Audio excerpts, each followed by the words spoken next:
तो चलिए अगला जो क्वेश्चन है वो है हमारा क्वेश्चन नंबर 8। ठीक है, अब हम लोग जो है इसको सॉल्व करते हैं।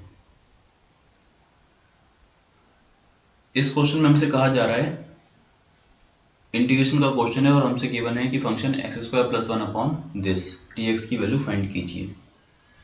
तो इस क्वेश्चन को जो है हम लोग सॉल्व करते हैं। इसमें पहली प्रॉब्लम तो देखिए ये है कि ये जो फंक्शन है यहाँ पर ऊपर भी जो पावर है वो कितनी है 2 है, और नीचे भी जो मैक्सिमम पावर है वो कितनी है 2 है। जब पावर सेम होती हैं तो हम ऐसे इसको सॉल्व नहीं कर सकते, है ना। तो पहले हम इसको प्रॉपर फ्रैक्शन में ब्रेक करेंगे। तो प्रॉपर फ्रैक्शन में ब्रेक करने के लिए हम लोग क्या करना पड़ेगा, इसको डिवाइड करना पड़ेगा, यानी इसको भाग करना पड़ेगा।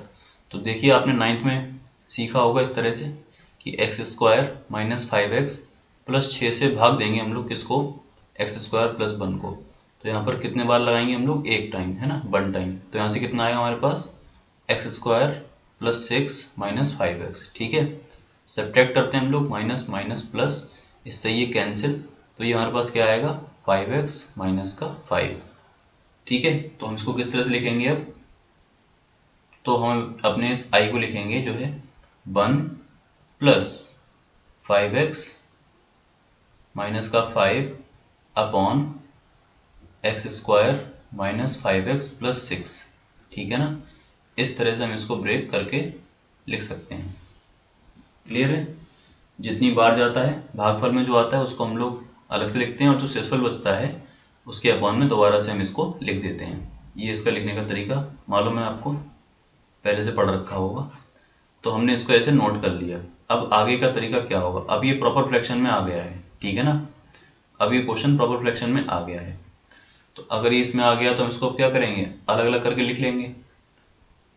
इसको लिख लेंगे 1 इंटू डी एक्स इंटीग्रेशन हो, इसको हम लोग अलग से लिख लेंगे 5x माइनस का 5 अपॉन, और नीचे आप अगर देखिए इसके फैक्टर्स हो रहे हैं, इसके फैक्टर्स हो रहे हैं तो कितने हो जाएंगे ये x माइनस 2 और x माइनस 3।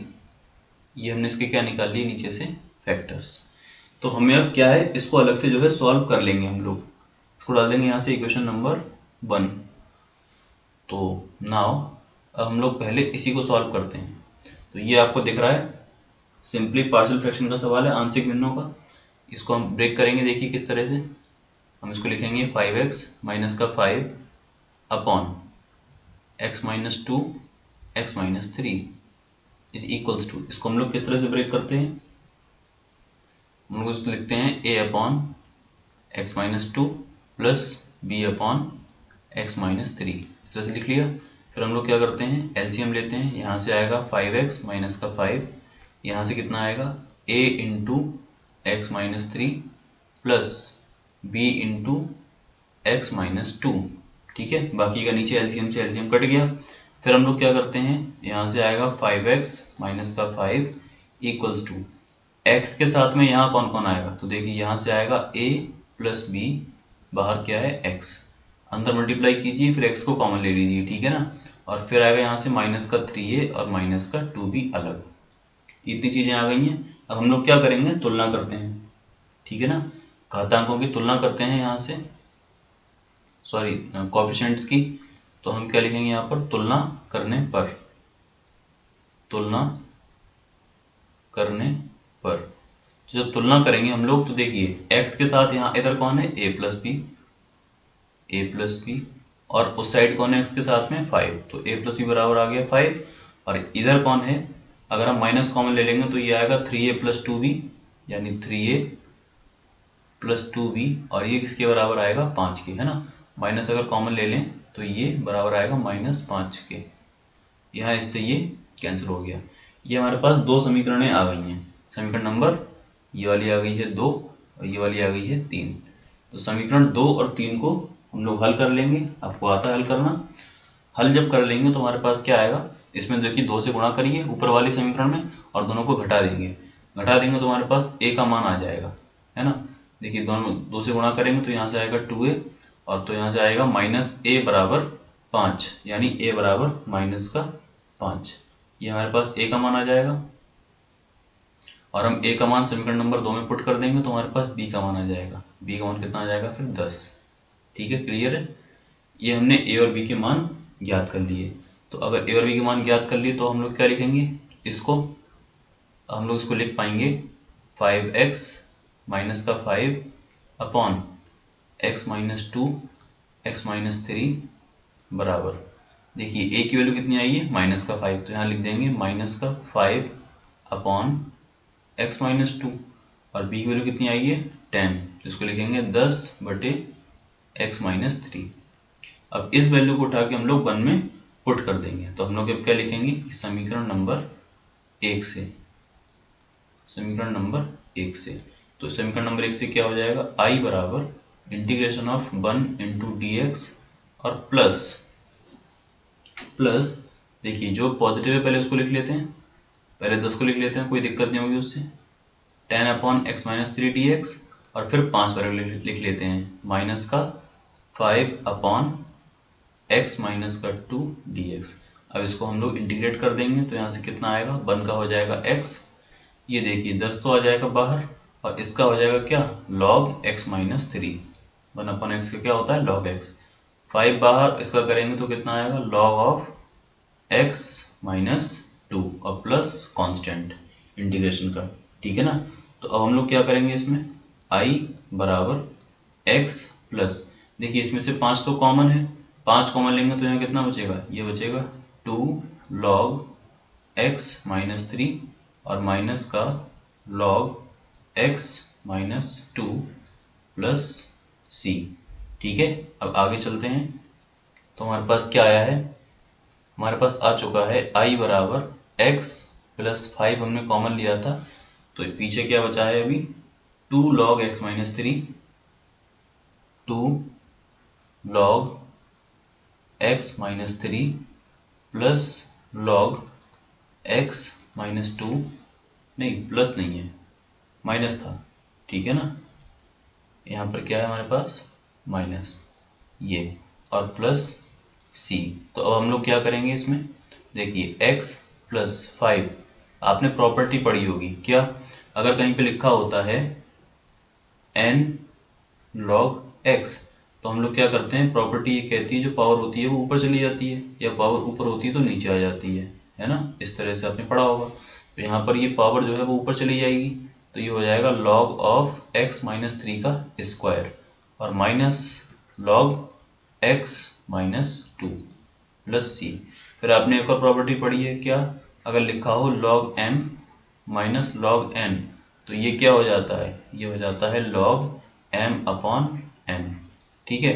तो उससे ये क्या हो जाएगा, ये हो जाएगा x प्लस का 5 और अंदर क्या हो जाएगा log, जो पहले है प्लस में है वो तो ऊपर रहता है, और जो माइनस के साथ होता है वो कहाँ जाता है अपॉन में, ठीक है ना, इस तरह से।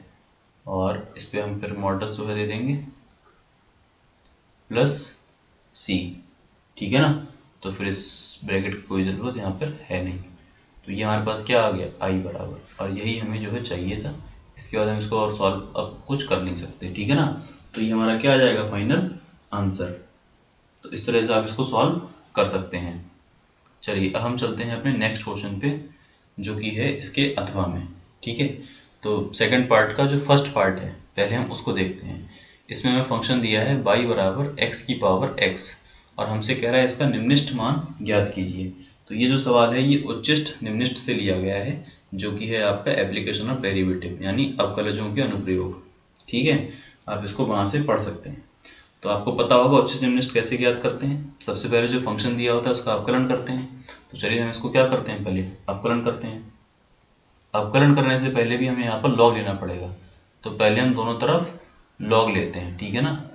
तो लिखेंगे यहाँ पर log लेने पर, log लेंगे तो क्या होगा, ये हो जाएगा log y, जब यहाँ log लेंगे तो पावर आगे आ जाएगी, तो ये हो जाएगा x log x, ठीक है। अब करेंगे हम लोग अवकलन, तो अब हम लोग क्या लिखेंगे, x के सापेक्ष अवकलन करने पर, ठीक है, x के सापेक्ष अवकलन करने पर, अवकलन करने पर जब सॉल्व करेंगे तो क्या आएगा, log y का 1/y और y का क्या होगा dy/dx बराबर x log x, ये फर्स्ट सेकंड से करेंगे तो फर्स्ट फंक्शन ऐसे ही log x का 1/x प्लस यहाँ पर log x ऐसे ही और x कितना हो जाएगा 1। यहाँ पर ये x कट जाएगा तो ये कितना आ जाएगा फिर dy/dx बराबर क्रॉस मल्टीप्लाई करेंगे तो y इधर और 1 प्लस log x। ठीक है, y की वैल्यू डाल दीजिए आप तो कितना आएगा जी x की पावर x और 1 प्लस log x। ये किसका मान आ गया हमारे पास dy/dx का। तो उच्चिष्ट या निम्निष्ट के लिए हम लोग क्या करते हैं, जो हमारे पास ये अवकलन हो क्या था, देखिए इसको तो हम डाल देंगे समीकरण नंबर 1, इसको हम डाल देंगे समीकरण नंबर 2। अब हम लोग क्या करेंगे, यहाँ हम लिखते हैं उच्चिष्ट व निम्निष्ट के लिए, उच्चिष्ट व निम्निष्ट हमें जब ज्ञात करना होता है उच्चिष्ट या निम्निष्ट, तो उसके लिए हम क्या करते हैं, उसके लिए जो हमने अपकरण किया है उसको 0 रख देते हैं। उच्चिष्ट व निम्निष्ट के लिए जो dy/dx आता है हम उसको क्या कर देते हैं 0।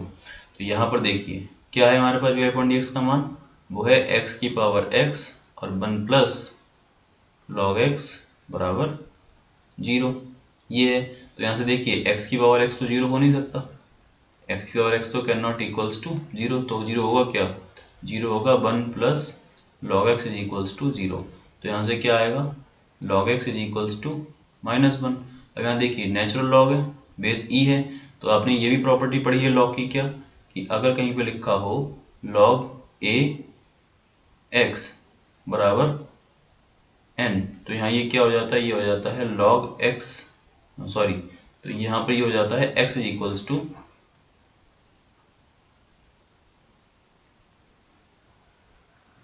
तो यहाँ पर हमारे पास अगर हम निकालें तो x बराबर कितना आता है, जो यहाँ बेस होता है ना, उसकी पावर हो जाती है n ऊपर इस तरह से, ठीक है ना।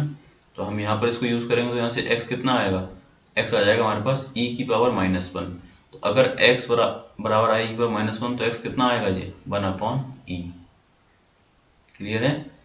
तो यहाँ से हमें क्या मिलते हैं, बिंदु मिलते हैं, तो हमें हमारा पॉइंट मिल गया है। क्या पॉइंट मिल गया है, x बराबर 1/e। अब देखिए वैसे तो क्वेश्चन ने कहा ही था कि हमें यहाँ पर निम्निष्ट मान ज्ञात कीजिए, तो यहाँ पर चेक करने की जरूरत नहीं है कि ये उच्चिष्ट होगा कि निम्निष्ट होगा, क्वेश्चन में मालूम है हमें कि ये निम्निष्ट है। तो अगर ये निम्निष्ट है तो इस पॉइंट पर अब क्या करो, इसका निम्निष्ट मान लिख दो। तो क्योंकि क्वेश्चन में दिया गया था इसलिए हम क्या लिख देंगे, डायरेक्ट लिख सकते हैं कि बिंदु x बराबर 1/e पर y का या फिर फंक्शन fx का निम्निष्ट मान, ठीक है, निम्निष्ट मान। तो ये कितना होगा, fx जो हमें दिया था उसमें x बराबर कितना रखते हैं आप 1/e, तो यहाँ आ जाएगा 1/e की पावर 1/e, है ना। x की पावर x ही तो है, तो हम उसको यहाँ पर इतना पुट कर सकते हैं और यही हमारा क्या हो जाएगा आंसर, ठीक है। कुछ लोग इसको गलत भी कह सकते हैं कि सर आपने डबल डिफरेंशिएट करके नहीं निकाला, तो देखिए इसमें डबल डिफरेंशिएट करने की जरूरत ही नहीं है। अगर वो हमसे ये कहता कि निम्निष्ट या उच्चिष्ट कुछ भी हो सकता था, अगर वो नहीं बताता, ठीक है ना, तब हम लोग उसको सॉल्व करते। फिर भी अगर आपका मन है तो आप उसको भी जो है सॉल्व कर सकते हैं, ठीक है। मैं फिर आगे इसको सॉल्व नहीं कर रहा हूँ, आप अगर चाहें तो उस तरह से भी चल सकते हैं, या फिर चलिए मैं बता दे रहा हूँ आपको कि उस तरह से आगे कैसे सॉल्व करते हैं इसको, वरना आप इसको इस तरह से सॉल्व करके छोड़ सकते हैं। देखिए जो आगे की जो तरीका जो होगा, आगे भी हमें सॉल्व करना पड़ता है इसको, वो मैं बता देता हूँ आपको नेक्स्ट पेज पे। जब हम ये पॉइंट निकाल लेते हैं उसके बाद में हम क्या करते हैं, डबल डिफरेंशिएट करते हैं एक बार। और हम क्या करते हैं, समीकरण जो 2 आई थी हमारे पास, तो हम लिखेंगे समीकरण 2 का पुनः x के सापेक्ष अवकलन करने पर, ये मैंने ये वाला जो स्टेप था ये पहले गायब कर दिया था, कि सापेक्ष अवकलन करने पर, ठीक है। तो जब आप इसको अवकलन करेंगे तो यहाँ से क्या आएगा d2y/dx², dy का हो जाएगा 2 बार तो d2y/dx²। फिर इसको करेंगे फर्स्ट सेकंड के साथ, तो फर्स्ट ऐसे ही, और सेकंड का जब करेंगे तो कितना आएगा, 1 का हो जाएगा 0 और log x का हो जाएगा 1/x प्लस, अब की बार में 1 प्लस log x ऐसे ही, और जब हम x की पावर x का करेंगे तो हम उसको एक बार कर चुके हैं, तो कितना आता है, x की पावर x का आता है x की power x 1 plus log x, ठीक है ना। तो यहाँ से अगर आप ध्यान से देखिए तो ये कितना आ जाएगा, मल्टीप्लाई कर दीजिए अंदर, तो ये आ जाएगा एक्स की power x upon x plus ये आ जाएगा x की पावर x और 1 प्लस लॉग x का होल स्क्वायर। ठीक है ना, ये तो यहाँ से यही आएगा। तो अगर और हम लोग इसको अगर देखें तो ये पावर ऊपर चली जाएगी, तो ये हो जाएगा x की power x minus 1 plus x की पावर x और 1 प्लस लॉग x का होल स्क्वायर। ये हमारे पास क्या आया है, d2y ओवर dx स्क्वायर। अब हमने जो पॉइंट निकाला था 1/e, याद कीजिए आप। अब हम 1/e पर इस डबल डेरिवेटिव का मान निकालते हैं कि कितना आता है। तो हम लिखेंगे d2y over dx square at x is equals to 1/e। तो हम इसको जहाँ जहाँ x है वहाँ पर क्या रखेंगे, 1/e। तो 1/e की power 1/e minus 1 plus 1/e की पावर 1/e और 1 प्लस लॉग 1/e का होल स्क्वायर। ये हमारे पास टोटल वैल्यू आ गई है। ठीक है ना। अब देखिए आपको पता होगा जो e की वैल्यू होती है वो होती है 2.73 के समथिंग। ठीक है ना, लगभग में e की वैल्यू कितनी होती है, 2.73, यानी पॉजिटिव होता है। तो देखिए जब आप पॉजिटिव की पावर करेंगे यहाँ पर पॉजिटिव, तो वो इंक्रीज ही होगा, यहाँ पर भी इंक्रीज है और सारा कुछ ऐड होना है। यानी हम ये कह सकते हैं कि ये वैल्यू कुल मिला के हमेशा क्या रहेगी, पॉजिटिव। ये वैल्यू कभी नेगेटिव तो हो नहीं सकती, ये वैल्यू कैसी रहेगी, पॉजिटिव। और आपने पढ़ा होगा क्या कि अगर d2y ओवर dx स्क्वायर का मान पॉजिटिव आता है, अगर पॉजिटिव आता है तो जो फलन होता है वो कैसा होता है, निम्निष्ठ, है ना, इसमें उल्टा होता है। और अगर d2y ओवर dx स्क्वायर इसका मान अगर लेस देन 0 आता है तो जो फंक्शन होता है वो कैसा होता है, उच्चिष्ट। तो ये चीज आप ध्यान रखिए। तो बस यहाँ पर हम लोग ये लिख देंगे कि ये पॉजिटिव होगा। अगर ये पॉजिटिव होगा तो हम लोग यहाँ क्या लिख देंगे, तो हम लोग लिख सकते हैं कि अतः x बराबर 1/e पर फंक्शन fx कैसा है, fx का मान या fx कैसा है, निम्निष्ठ है। ठीक है ना, निम्निष्ठ है। तथा उसका निम्निष्ठ मान कितना होगा वो फिर वैसे ही निकाल देंगे। ठीक है, तथा उसका निम्निष्ठ मान निकाल सकते हैं आप लोग जैसे हमने अभी निकाला था। तथा x बराबर 1/e पर fx का निम्निष्ठ मान, fx का निम्निष्ठ मान ये कितना हो जाएगा, तो ये हो जाएगा हमारे पास fx बराबर 1/e की पावर 1/e। ये हमारा जो है इसका क्या होगा, आंसर। तो ये इसका प्रॉपर तरीका है। इसके बाद आपको ऐसे इसको सॉल्व करना था। ठीक है, तो चलिए मैं इसको हटा दे रहा हूँ जिससे कि हम लोग अब नेक्स्ट पार्ट को सॉल्व कर पाए।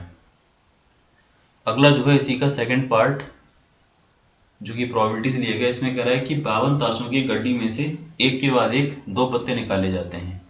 यदि उन्हें निकालने के बाद पुनः ताश की गड्डी में नहीं रखा जाता है तो दोनों पत्ते पान के होने की प्रायिकता ज्ञात कीजिए। ठीक है, हमें ये ज्ञात करना है कि दोनों पत्ते किसके हों, पान के हों।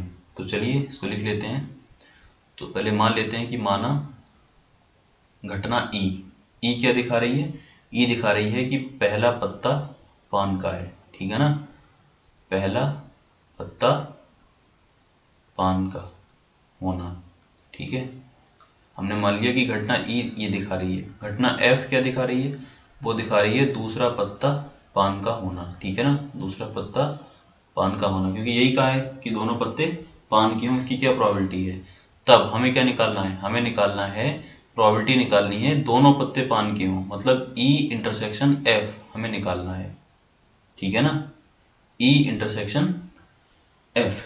अब आप ध्यान से देखिए, आपने एक इवेंट किया, मतलब आपने पहली गड्डी में से पत्ता निकाल लिया। ठीक है, फिर आपने दोबारा से उस गड्डी में से पत्ता निकाल लिया लेकिन पहले वाले को नहीं रखा। तो यानी कि ये दोनों घटनाएं एक दूसरे से स्वतंत्र हैं। अगर आपने पहला निकाल लिया है और अपनी जेब में रख लिया पत्ता, तो क्या दूसरे के रिजल्ट पर कोई फर्क पड़ेगा, नहीं पड़ेगा, क्योंकि वो तो अलग हो गया है। तो इसका मतलब ये हुआ कि ये जो दोनों घटनाएं हैं ई और एफ, ये दोनों घटनाएं कैसी हैं, स्वतंत्र हैं। अगर ये दोनों घटना स्वतंत्र होती हैं तो हमने पढ़ा है कि probability of E intersection F क्या होता है, वो होता है probability of E into probability of F. Clear है? ये हो गया हमारे पास इक्वेशन नंबर 1। तो अब हम लोग निकालते हैं प्रोबेबिलिटी ऑफ ई। तो प्रोबेबिलिटी ऑफ ई क्या होगा, ई क्या बता रहा है, पहला पत्ता पान का होना। तो देखिए हम कैसे लिखते हैं इसको, हम यहाँ लिखेंगे number of elements in E upon number of elements in sample space. तो अब देखिए ई का क्या मतलब है कि पत्ता पान का होना, तो टोटल पान के पत्ते कितने होंगे, पूरी गड्डी में पान के पत्ते कितने होते हैं, तो 13 होते हैं। तो हमारे इवेंट ई में कितने आएंगे, 13 पत्ते आएंगे, upon sample space. Sample space में कितने एलिमेंट होते हैं, मतलब पूरी गड्डी में कितने पत्ते होते हैं, तो 52 होते हैं। तो 13/52 ये कितना हो जाएगा, 1/4। ठीक है, ऐसे हम निकालते हैं अब क्या, पी एफ तथा पी एफ क्या दिखा रहा है, दूसरा पत्ता पान का होना, जबकि पहला पत्ता उसमें ना रखा गया हो। समझ रहे ना बात को आप? पी एफ का मतलब क्या है, पी एफ का मतलब है कि दूसरा पत्ता, प्रोबेबिलिटी ऑफ का मतलब है कि दूसरा पत्ता पान का हो जबकि पहला पत्ता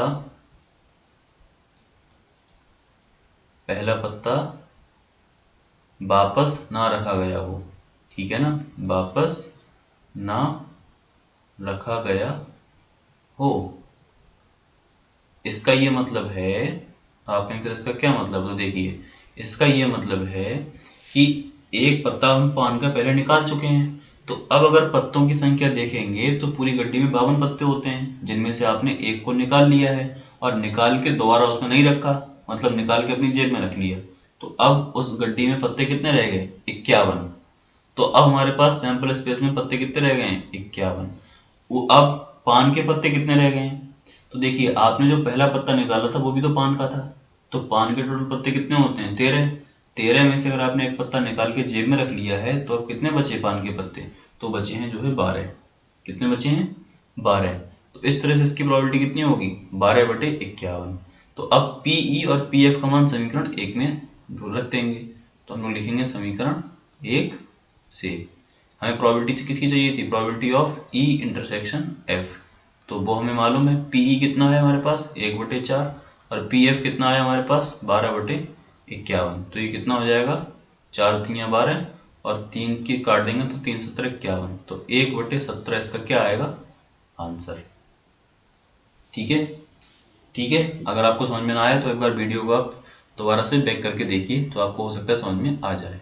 ठीक है ना, चलिए अब हम लोग चलते हैं 9th क्वेश्चन पे, और ये हमारे इस सेट का लास्ट क्वेश्चन है, लेकिन इसमें भी आपको जो है 2 क्वेश्चंस मैं कराऊंगा, जिसमें ये दिया है कि किसी एक खंड को जो है सॉल्व करना है आपको, किसी भी एक पार्ट को आपको सॉल्व करना है। ठीक है, उसमें से पहला पार्ट ये है और दूसरा पार्ट आगे गिवन मिलेगा आपको। तो इस क्वेश्चन में हमसे कह रहा है कि इस इंटीग्रेशन को योगफल की सीमा के रूप में निश्चित समाकल की सहायता से मान ज्ञात कीजिए। अब ये क्वेश्चन देखिए, थोड़ा सा इन्होंने फिर से घुमा दिया। अगर ये क्वेश्चन सीधे सीधे होता तो ये बहुत आसान था, ठीक है ना, क्योंकि आपको इंटीग्रेशन करना आता ही है। अगर यही क्वेश्चन ये कुछ ना कहते कहते इंटीग्रेट कर दो तो ये क्या होता, यहाँ हम लोग लिखते x² dx, फिर हम लोग कितना लिखते हैं इसको, x³ आता, x³/3 और लिमिट कितनी लगा देते a से b, तो हमारा आंसर क्या आता 1/3 और b³ - a³। तो आंसर तो अभी भी यही आएगा, लेकिन इस बार जो हमें सॉल्व करना है वो ऐसे नहीं करना है, तो 2 लाइनों में सॉल्व हो गया, हमें करना है योगफल की सीमा के रूप में। अब आपको ये ध्यान से समझना पड़ेगा, क्योंकि पहली बात तो ये काफ़ी टीचर्स कराते नहीं हैं, दूसरी बात आपका ये क्लियर हो नहीं पाता है। ठीक है ना, काफ़ी बच्चे इसको एक्सरसाइज में छोड़ देते हैं, लेकिन अब देखिए आप यही लॉन्ग क्वेश्चन आया हुआ भी है बोर्ड्स में। ठीक है ना, तो चलिए अब हम लोग इसको जो है सॉल्व करते हैं। योगफल की सीमा के रूप में आपको सॉल्व करना है, तो फिर इसके लिए आपको पहले फॉर्मूला पता होना चाहिए कि हम इंटरवल को किस तरह से तोड़ते हैं और किस तरह से इसको जो है लिखते हैं। तो पहले मैं फॉर्मूला लिखवा देता हूँ। देखिए जो फॉर्मूला होता है वो होता है लिमिट a से b और f(x) dx। मान लीजिए हमें इसका समाकलन करना है और लिमिट हमें दी है a से b, तो हम इसको कैसे लिखते हैं, हम इसको लिखते हैं लिमिट h टेंड्स टू 0, फिर बाहर लिखेंगे h और अंदर लगाएंगे ब्रैकेट्स, फिर अंदर हमारे पास क्या चलता है f ऑफ a, फिर चलता है f of a plus h, फिर आता है f of a plus 2h, ऐसे ही बढ़ता चला जाता है, ठीक है, f of 3h, f of sh, और लास्ट में क्या आता है f of a plus n minus 1 into h। ठीक है, क्लियर है, ये हमारे पास यहाँ पर आता है, ये साथ में हमारे चलता है सब क्या। और फिर और चीजें क्या होती हैं, जहां ये जो हमारे पास h है, मतलब जो डिफरेंस है b माइनस ए जो है वो एन एच के बराबर होता है। यानी हम ऐसे भी कर सकते हैं कि जो हाइट हम लोग निकालते हैं एन एच, वो हम लोग ऐसे करके सॉल्व करते हैं। ये पूरा फंडा होता है, यानी ये पूरा प्रोसीजर होता है इसको सॉल्व करने का, फॉर्मूला। तो अब हम चलिए इसी की हेल्प से जो है इसको आपको सॉल्व करके दिखाते हैं। तो अगर हम इसकी तुलना कर दें तो यहाँ हमें क्या क्या मिलेगा, एफ एक्स, जो फॉर्मूले में एफ एक्स है वो हमारे पास क्या है, हमारा एक्स स्क्वायर है, ठीक है। और दूसरी बात, एफ ऑफ ए की जो बात करी जा रही है, एफ ऑफ ए, ये ए क्या है, ए है लोअर लिमिट, तो लोअर लिमिट तो हमारी भी ए ही है, तो कोई दिक्कत नहीं है। तो एफ ऑफ ए कितना हो जाएगा, आप ये देखिए, अगर एफ एक्स एक्स स्क्वायर है तो एक्स बराबर ए पुट कर दीजिए इसमें, तो एफ ए कितना हो जाएगा, ए स्क्वायर, ठीक है। फिर अगर हम और देखें, हमें वैल्यू चाहिए होगी F of a plus H की भी, तो एफ ए प्लस एच क्या होगा, एक्स की जगह पे ए प्लस एच रख दीजिए, तो ये हो जाएगा ए प्लस एच का होल स्क्वायर, है ना, ये हो जाएगा। तो अगर हम लोग इसको सॉल्व करें तो हमारे लिए क्या मिलेगा, ये मिलेगा a square plus 2ah plus h square, है ना। और लास्ट में जो हमें चाहिए होगा उसको भी हम अभी ही सॉल्व कर लेते हैं। लास्ट में हमें क्या चाहिए होगा, f of a plus n minus 1 into h, ये चाहिए होगा। तो ये हम लोग कैसे निकालेंगे, तो जहां पर x है वहां पर ये पूरा पुट कर दीजिए, तो a plus n minus 1 into h, और इसका क्या करना है फिर हमें, होल स्क्वायर। तो इसको सॉल्व भी कर ले तो क्या आएगा, ए स्क्वायर प्लस, फिर ये आएगा हमारे पास 2ah और n माइनस 1, ठीक है, और plus n minus 1 into h, n minus 1 का स्क्वायर इंटू एच का स्क्वायर। ये हमने क्या करा है, कुछ भी नहीं करा, a प्लस बी के होल स्क्वायर खोले हैं सिर्फ, ठीक है। अब ये जितनी वैल्यूज आ गई हैं इन सभी को हम लोग अपने इसमें पुट करेंगे फॉर्मूले में, ठीक है। इसको डाल दीजिए यहाँ पे 1, और हम यहीं पर इन सबको जो है पुट करेंगे। तो अब चलिए हम करते हैं जो है नेक्स्ट पेज से इसको सॉल्व।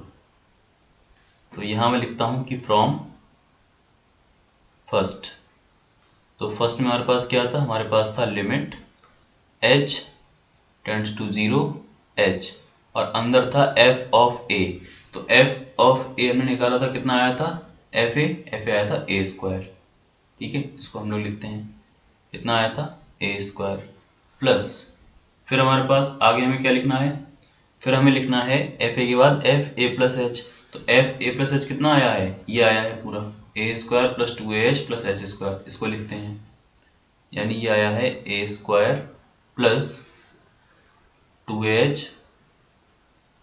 प्लस एच स्क्वायर, है ना, प्लस डॉट डॉट डॉट। अब हम लिखते हैं लास्ट टर्म को, लास्ट टर्म हमारे पास क्या आई थी, लास्ट टर्म आई है हमारे पास ए स्क्वायर प्लस n माइनस 1 का स्क्वायर एच स्क्वायर और प्लस 2ah और n माइनस 1, ये टर्म्स हमारे पास जो है आई हैं।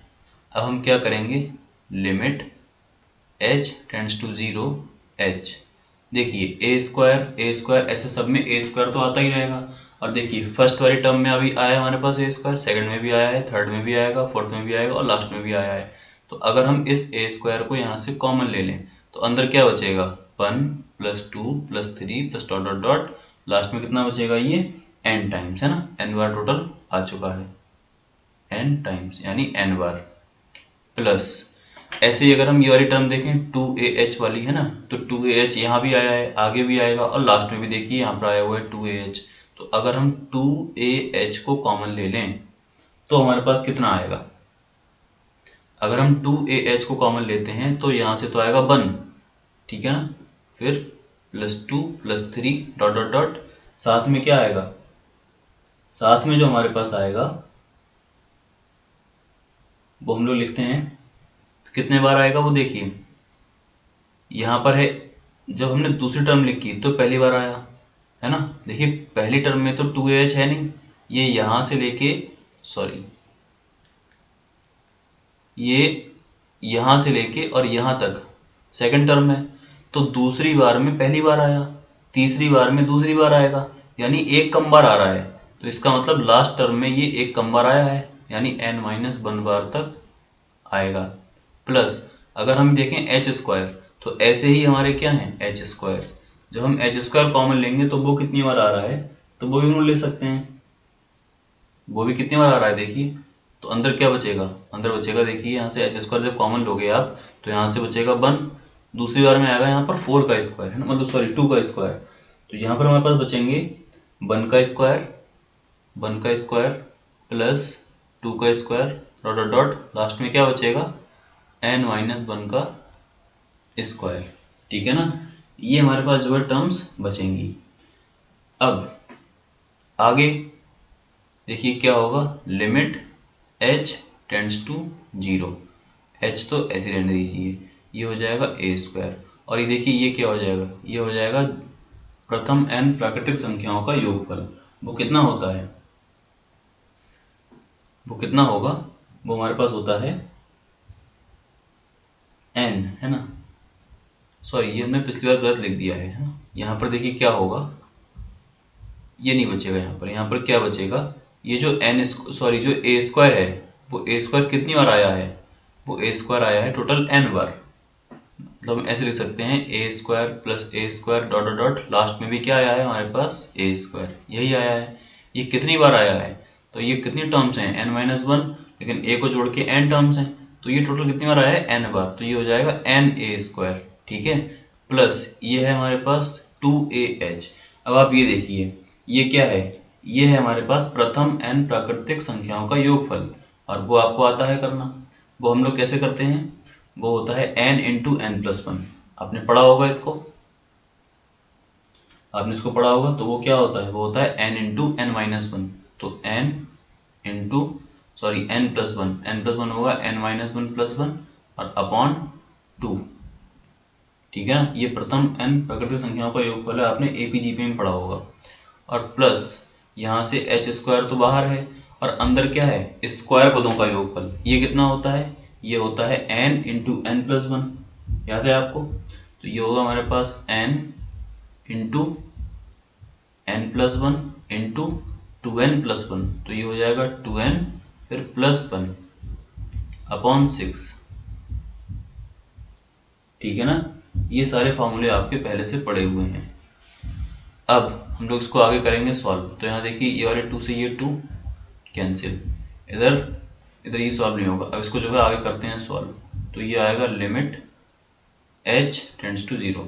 अब हम इसकी क्या करते हैं, h की करते हैं अंदर मल्टीप्लाई, मल्टीप्लाई करेंगे तो अंदर कितना आएगा, ये आएगा NH फिर a स्क्वायर, प्लस ये यहाँ से क्या आएगा AH स्क्वायर, और यहाँ देखिए 1 से 1 कैंसिल, यहाँ बचेगा फिर इनटू में n इंटू n-1 प्लस यहाँ हम लोग जब h से मल्टीप्लाई करेंगे, पहले यहाँ देख लेते हैं, ये 1 से 1 कैंसिल, तो ये कितना बचेगा, फिर से यहाँ से ये आ जाएगा आपके पास n, तो ये बचा, और h स्क्वायर, पहले जो बाहर वाला h है वो आ गया, और फिर ये जो h स्क्वायर था ये आ गया, इसके साथ में n-1, और अंदर यहाँ क्या बचेगा, 2n में से 1 घटेगा तो ये बचेगा 2n-1, और अपॉन में क्या है 6, ठीक है ना, ये पूरा बचा। अब हम लोग क्या करेंगे, यहाँ पर NH की वैल्यू रखेंगे, NH की वैल्यू कहाँ से आएंगे, ये देखिए ये हमने लिखवाया था जहाँ b माइनस a बराबर है NH, तो NH को हम लोग पुट करेंगे कितना b माइनस a, तो यहाँ पुट करिए, ये आ जाएगा हमारे पास लिमिट h टेंड्स टू 0, ये आएगा b माइनस a इंटू क्या a का स्क्वायर, ठीक है, इतना आ गया। प्लस यहाँ देखिए, ये एक h को मैं n के साथ लिख लूंगा तो NH, और एक h बचेगा मेरे पास, तो पहले मैं a लिखता हूँ, फिर मैं NH की वैल्यू डाल देता हूँ। NH की वैल्यू है b माइनस ए, और जो एक h बचा उसके अंदर कर देता हूँ मल्टीप्लाई, तो वहां से क्या आएगा NH माइनस h। प्लस देखिए इस NH की वैल्यू कितनी है हमारे पास, b माइनस ए। ठीक है, और इन दोनों की क्या करता हूँ मैं अंदर मल्टीप्लाई, तो यहाँ पर देखिए एच स्क्वायर है, तो एक एच की कर दूंगा मल्टीप्लाई इसके साथ, और एक एच के अंदर इसके साथ, तो ये क्या आ जाएगा, ये आ जाएगा हमारे पास एन एच माइनस एच, और यहाँ से क्या आ जाएगा 2NH माइनस एच, ये आ जाएगा। और इन सब के अपॉन में क्या है, टोटल के अपॉन में 6। ठीक है, तो अब आगे देखते हैं, आगे ये क्या होगा, ये होगा लिमिट h टेंड्स टू 0, ये हो जाएगा हमारे पास b माइनस ए, ये टोटल कितना हो जाएगा हमारे पास b माइनस ए इंटू ए स्क्वायर। पहले तो देखिए b माइनस ए तीनों में है ना, b माइनस ए हमारे पास क्या है, तीनों ब्रैकेट्स में है, तो हम इसको कॉमन ले लेते हैं। b माइनस ए फर्स्ट में भी है, सेकंड में भी है, थर्ड में भी है, तो मैं क्या करता हूँ b माइनस ए को मैंने ले लिया कॉमन, तो अंदर क्या बचा, पहले वाले ब्रैकेट से बचेगा ए स्क्वायर, प्लस यहाँ से अगर लेंगे तो क्या बचेगा a, और यहाँ है अंदर NH, NH कितना है b माइनस ए, तो b minus a minus h, plus b minus a तो कॉमन है, NH कितना है b माइनस ए, तो ये हो जाएगा b minus a minus H, और NH कितना है b माइनस ए, तो ये हो जाएगा 2b minus 2a minus H, और इन सब के अपॉन में कितना है 6। ठीक है, ये टर्म आ गई है। अब हम लोग क्या करेंगे, इसमें लिमिट डाल देंगे, है ना, इसमें क्या पुट करेंगे हम लोग जो है लिमिट। तो चलिए इसको मैं आपको अब पीछे बता दे रहा हूँ नेक्स्ट पेज पे, आप इसको लिख सकते हैं, फिर मैं इसको पीछे देखता हूँ, जगह क्योंकि कम है तो मैं ये हटा दे रहा हूँ सब, मैं यहाँ लिखता हूँ जो हमारे पास अभी आया है, वो आया है हमारे पास लिमिट h टेंड्स टू 0 और b माइनस ए, और इसके साथ में क्या क्या था, अंदर था ए स्क्वायर, तो देखिए मैं लिख दे रहा हूँ ऐसे ही ए स्क्वायर, प्लस इसमें हम लोग क्या करेंगे, अंदर कर रहा हूँ मल्टीप्लाई, या फिर चलिए मैं लिमिट रख दे रहा हूँ, है ना, हम लोग सीधे पुट करते हैं इसमें लिमिट, हम लोग लिमिट लिखेंगे नहीं, लिमिट पुट करेंगे इसमें, तो जहां जहां h है वहां पर हम लिमिट पुट कर देंगे, तो बचेगा क्या, बाहर तो b माइनस ए था, अंदर देखिए जहां जहां पर h था वहां पर 0 हो जाएगा, क्योंकि लिमिट है h टेंड्स टू 0, तो ये 0 हो जाएगा, यहाँ बचेगा क्या a इंटू बी माइनस ए, पहले तो बचेगा ए स्क्वायर, फिर बचेगा a इंटू बी माइनस ए, साथ ही साथ आगे देखते हैं, यहाँ से क्या बचेगा b माइनस ए और 2b माइनस 2a, ठीक है, प्लस b माइनस ए और 2b माइनस 2, इसमें से 2 कॉमन ले रहे हैं तो क्या बचेगा b माइनस ए, ठीक है ना, b माइनस ए और अपॉन 6, ये बचेगा टोटल, ये यहाँ से कट जाएगा, 2 3 जा 6। अब इसको सॉल्व कर लेते हैं हम लोग, तो ये आ जाएगा b माइनस ए, और अंदर क्या आ जाएगा, ये देखिए ए स्क्वायर, यहाँ से आ जाएगा प्लस का ए बी माइनस का ए स्क्वायर, प्लस ये ऊपर देखिए तो ये हो जाएगा b माइनस ए का होल स्क्वायर, तो ये खुलेगा a square plus b square minus 2ab और अपॉन 3।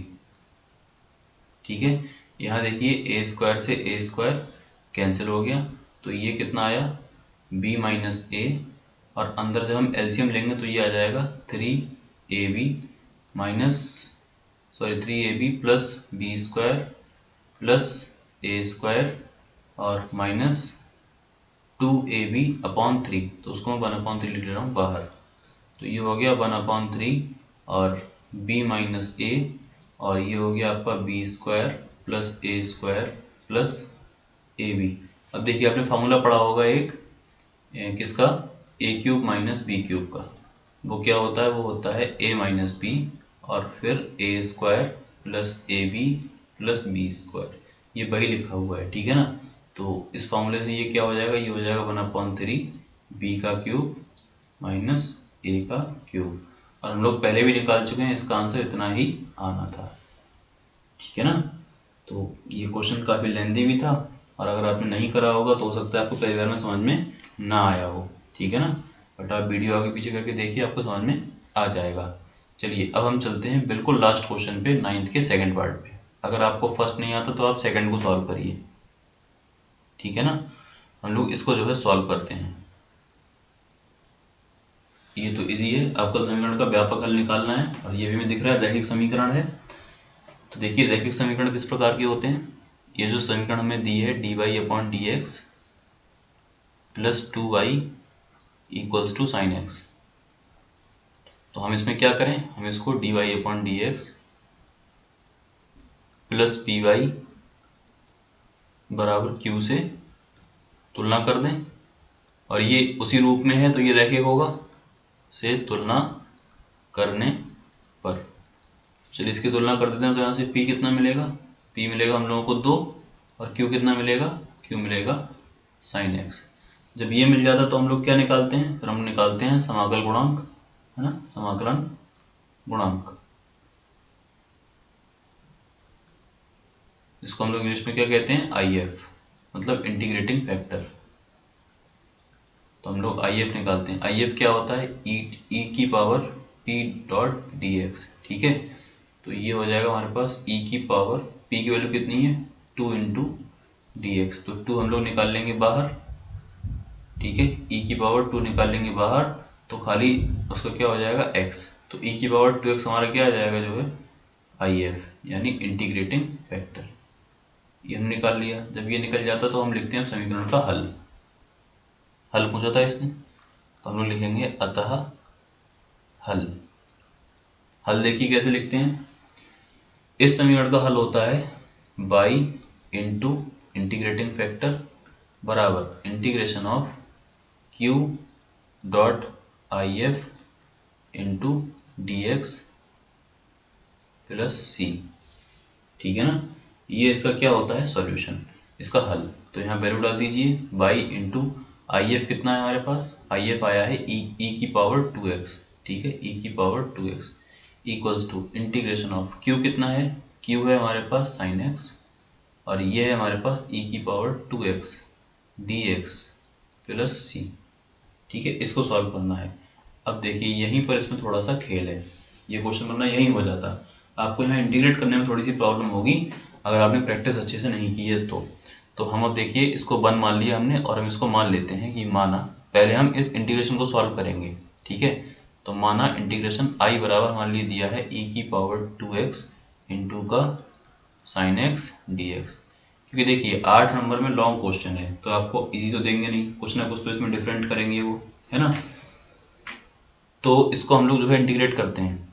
किस तरह से करेंगे, फर्स्ट सेकंड से करेंगे, आपको दिख रहा है आइलेट का रूल फॉलो करो, इसको फर्स्ट मानो, इसको सेकंड मानो। तो यहाँ से क्या करेंगे, इंटीग्रेट कर दो। तो फर्स्ट फंक्शन ऐसे ही, सेकंड का इंटीग्रेशन e की पावर 2x अपॉन 2x का करेंगे तो 2 माइनस इंटीग्रेशन ऑफ फर्स्ट का डिफरेंशिएशन, तो साइन x का होता है cos x, इंटू सेकेंड का इंटीग्रेशन जो कि होता है e पावर 2x अपॉन 2, और बाहर क्या है dx। तो देखिए i बराबर अब क्या होगा, ये होगा e की power 2x upon 2 into sine x, ठीक है, माइनस 1/2, और अंदर फिर से अगर देखेंगे तो फिर से बन जाएगा जो फर्स्ट सेकंड। तो हम फिर से इसको मान लेते हैं फर्स्ट, इसको मान लेते हैं सेकंड। अब 2 तो हमने बाहर निकाल ही लिया है, तो फिर से देखिए फर्स्ट फंक्शन ऐसे ही, यानी cos x ऐसे ही, इसका दोबारा इंटीग्रेशन करेंगे आप तो फिर से यही आएगा, माइनस इंटीग्रेशन ऑफ फर्स्ट का डिफरेंशिएशन, तो cos x का होता है क्या, माइनस का साइन x, तो ये मैंने प्लस कर दिया, और साथ में e की power 2x upon 2 into dx, ठीक है। तो देखिए अब ये क्या हो जाएगा, ये हो जाएगा e की power 2x upon 2 into sine x, multiply करेंगे इसकी तो कितना आएगा 1/4 e की power 2x into cos x, और इसकी जब इससे करेंगे तो कितना आएगा माइनस 1/4, और ये जो अंदर बचेगा e की power 2x into sine x, अंदर क्या बचेगा e की power 2x into sine x dx। तो अगर आप इससे देखेंगे तो हमने इसको क्या माना था, i, e की power 2x into sine x को हमने क्या माना है, i, तो हम यहाँ पर रख देंगे i। तो देखिए नई लाइन से क्या हो जाएगा, ये हो जाएगा हमारे पास, अब ये हो जाएगा i बराबर क्या था, e की power 2x upon 2 into sine x, e की power 2x upon 2 into sine x minus 1/4 e की power 2x into cos x और माइनस 1/4 i, ठीक है ना। उसको हमने क्या रख दिया, i, और ये वैल्यू हमारे पास क्या आ गई, अब इसका इंटीग्रेशन आ गया। तो अब इस इंटीग्रेशन को अभी चलिए हम इसको जो है और सॉल्व करते हैं। तो फिर देखिए ये क्या हो जाएगा, i को हम लोग एक तरफ ले आएंगे तो ये i plus 1/4i equals to e की power 2x upon 2 sine x minus e की power 2x upon 4 into cos x. तो ये कितना आ जाएगा टोटल, 5/4i, ठीक है ना, 4 एकम 4 और 1 5, यानी 5/4i बराबर e की power 2x upon 2 sine x minus e की power 2x upon 4 cos x. अब यहाँ से हमें चाहिए i की वैल्यू, तो i कितना मिल जाएगा हमें, क्योंकि हमें इसी को यूज़ करना है। तो अगर i निकालेंगे तो ये आ जाएगा हमारे पास 4/5, है ना, क्रॉस मल्टीप्लाई करने के बाद में 4/5। और अगर हम देखें तो देखिए ऊपर से हम कुछ कॉमन ले सकते हैं दोनों में से। इसमें से देखिए ऊपर से e की पावर 2x कॉमन है और नीचे से 2 कॉमन है ना। तो यहाँ अंदर क्या रह जाएगा, ये रह जाएगा सिर्फ साइन एक्स, और यहाँ रह जाएगा कितना, 1/2, है ना। ये रह जाएगा हमारे पास कितना, 1/2 कॉस एक्स। तो अगर इसको देखें तो ये हो जाएगा 2 दूनी 4। तो आई कितना आएगा टोटल कुल मिला के, आई आ जाएगा हमारे पास 2/5 e की पावर 2x, और अंदर एलसीएम ले लेंगे तो ये आ जाएगा 2 साइन एक्स माइनस का कॉस एक्स अपॉन 2। तो इसको बाहर लिख लेते हैं, 2 से 2 कैंसिल हो जाएगा। तो अब ये i का मान जो है हम उठा के रख देंगे समीकरण नंबर 1 में, है ना। तो लिख देते हैं हम लोग क्या, i का मान समीकरण नंबर 1 में रखने पर। तो हमने समीकरण 1 देखो कौन सी मानी थी, ये वाली मानी थी, i का मतलब है ये मान, हमने इसको i माना था। इसकी जगह पे हम क्या रखेंगे, अब इसकी जगह पे हम रखेंगे ये पूरा मान, ठीक है। तो ये देखो क्या हो जाएगा, अब ये हो जाएगा बाई इंटू ई की power 2x equals to, integration पूरे का मान कितना आया था, वो आया था e की पावर 2x अपॉन 5, और अंदर आया है 2 sine x minus cos x, और उसके साथ में एक था कांस्टेंट। अब हम क्या करेंगे, बाई इक्वल्स टू ई की पावर 2x अपॉन में कर दो तो ऐसे ही कैंसिल हो जाएगा। तो यहाँ से आएगा 1/5, और अंदर क्या आएगा 2 sine x minus cos x, 2 sine x minus cos x plus c, अब ये अपॉन में आएगा e की पावर 2x तो वो इनटू में हो जाएगा e की पावर माइनस 2x, और ये हमारा क्या आएगा फिर फाइनली आंसर। तो इस तरह से जो हमने डिस्कस किया था, तो हमारा जो सेट 1 है वो आज हो गया कंप्लीट, ठीक है ना। तो सेट 1 हैज़ बीन कंप्लीटेड। ये इस तरह से आप जो है कर लेंगे। अगर आप लोगों का हमें रिस्पांस अच्छा मिलता है तो हम इसको आगे कैरी करेंगे, और हम आपको सेकंड सेट के सॉल्यूशंस प्रोवाइड करते हैं, ठीक है ना, मतलब सेकंड के हम प्रोवाइड करेंगे। और अगर मुझे रिस्पांस अच्छा नहीं मिलता है, आप लाइक शेयर वीडियो को नहीं करते हैं, तो फिर हो सकता है मैं थोड़ा सा डिले कर दूं, है ना। तो वीडियो को लाइक करिए, चैनल को सब्सक्राइब करिए, साथ ही इस वीडियोस का पूरा यूज़ करिए जिससे कि आप लोग अपने एग्ज़ाम में अच्छा से स्कोर कर सकें। तो आज के लिए इतना ही। Thank you so much for watching. मिलते हैं हम लोग अब नेक्स्ट वीडियो में।